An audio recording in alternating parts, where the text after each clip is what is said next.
Hello, नमस्कार, आदाब, अंदा सत श्री अकाल दोस्तों कैसे हैं आप सभी। उम्मीद करता हूँ सब बेहतरीन होंगे और ज़िंदगी को पूरी तरह मोहब्बत के साथ और खुशी के साथ में आप सब व्यतीत कर रहे होंगे। तो दोस्तों लीजिए, एक बार फिर आपका होस्ट ऑन द दोस्त मंथन आप सभी से मुखातिब है और आप सभी से बातचीत कर रहा है। आज एक बहुत ही खूबसूरत सी स्टोरी लाइन लेकर आया हूँ आप लोगों के लिए। एक बार की बात है, एक चक्रवर्ती राजा थे, सम्राट, बहुत पैसा, बहुत बड़ी सल्तनत के मालिक।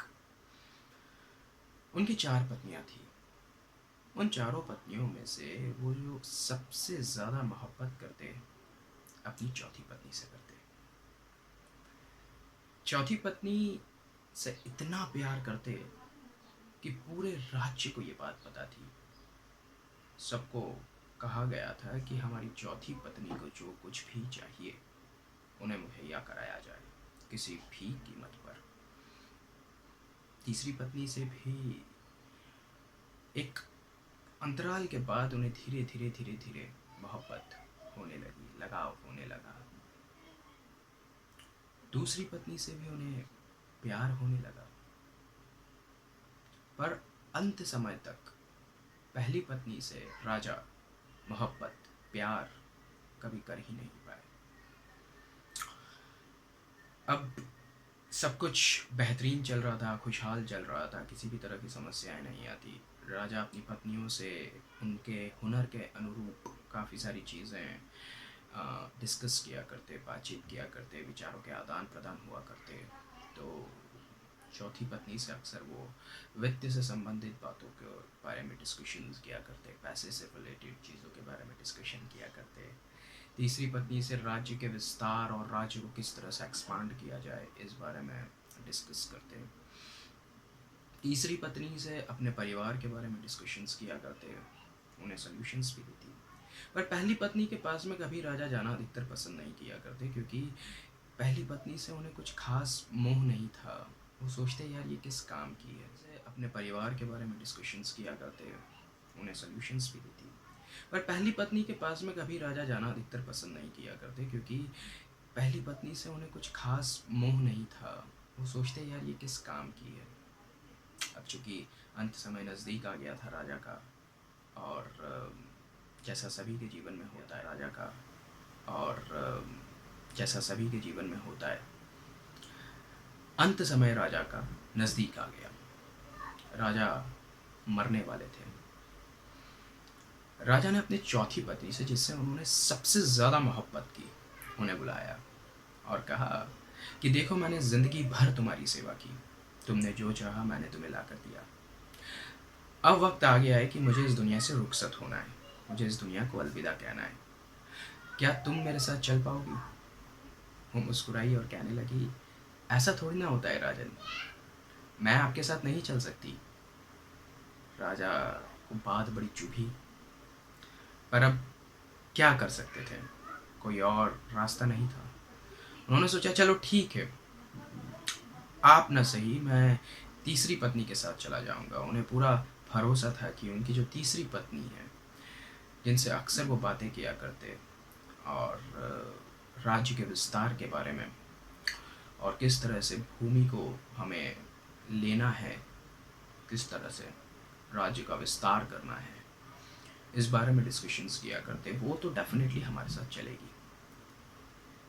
जब उन्हें बुलाया गया तो वो भी मुस्कुराई और कहने लगी कि राजन, कैसे संभव है, आप क्या कह रहे हैं, आप समझ पा रहे हैं? शायद आप सोच नहीं पा रहे हैं आपके अंतिम वक्त में कि आप क्या चाह रहे हैं। ये संभव नहीं है, मैं आपके साथ नहीं जा सकती। राजा को लगा यार, मैंने ज़िंदगी में क्या पाया है यार, एंड ऑफ द डे मैं कुछ कर ही नहीं पाया। उन्होंने कहा चलो ठीक है, 2 पत्नियां मेरी खराब निकली, पर एक पत्नी जो है, दूसरी वाली, जो मेरे परिवार से काफ़ी मोह रखती थी, जिसे मेरे परिवार से, मेरे फैमिली मेम्बर्स से काफ़ी प्यार था, चलो उससे बात करते हैं। वो तो डेफिनेटली मेरे साथ चलेगी, क्योंकि वो मेरे परिवार से जुड़ी हुई थी, तो मतलब वो मुझसे जुड़ी हुई है, तो वो मेरे साथ ज़रूर चलेगी। बुलाया गया दूसरी पत्नी को, उन्होंने कहा, राजन, चूँकि आपने मुझसे बहुत मोहब्बत की और मैंने भी आपसे बहुत प्यार किया, तो मैं आपके लिए सिर्फ इतना कर सकती हूँ कि मैं आपके लिए शमशान तक आ सकती हूँ, बस इससे आगे मेरा सफ़र नहीं हो पाएगा। राजा हताश, उदास सोचने लगा कि मैंने ये किन लोगों के साथ में जीवन भर रिश्ते बनाए, क्या ये सही था? दुखी मन से राजा ने अपना सर झुका लिया। तभी अचानक से एक आवाज़ आई कि मैं चलूँगी आपके साथ। और राजा ने पलट कर देखा तो द्वार पर राजा की पहली पत्नी खड़ी थी। So the moral of the story is, इसके बेसिकली दो मॉरल्स हैं दोस्तों। फर्स्ट, अगर आप धार्मिक दृष्टिकोण से देखें इस चीज़ को, अगर आप स्पिरिचुअल वे में इस चीज़ को देखना चाहते हैं, एक धार्मिक दृष्टिकोण से इसे देखना चाहते हैं और जोड़ना चाहते हैं इस पूरे घटनाक्रम को या इस पूरी कहानी को, तो उसके अनुरूप जो चौथी पत्नी थी वो थी माया। पैसा, धन, दौलत, आप चाहे कितना भी कमा लें ज़िंदगी भर, वो आपके साथ कभी नहीं चलते। आप चाहे कितने ही आपके राज्य का विस्तार कर लें, आप चाहे कितनी ही भूमि खरीद लें, कितनी ही ज़मीन खरीद लें, वो आपके साथ कभी नहीं जाते। तीसरी पत्नी जो थी वो थी आपका परिवार, आपके फैमिली मेम्बर्स। वो ज़्यादा से ज़्यादा आपको शमशान घाट तक यानी मुक्ति धाम तक ले जाकर छोड़ सकते हैं, पर जो चौथी पत्नी है जिससे आप सबसे कम मोहब्बत करते हैं यानी आपकी आत्मा, वो आपके साथ अंत समय तक जाती है। This is one. और सेकंड जो मैं निकाल रहा हूँ, बीइंग अ मोटिवेटर, इस स्टोरी का एक निचोड़, वो ये कि हमें उनसे मोहब्बत नहीं करना चाहिए दोस्तों जिनसे हम मोहब्बत करते हैं।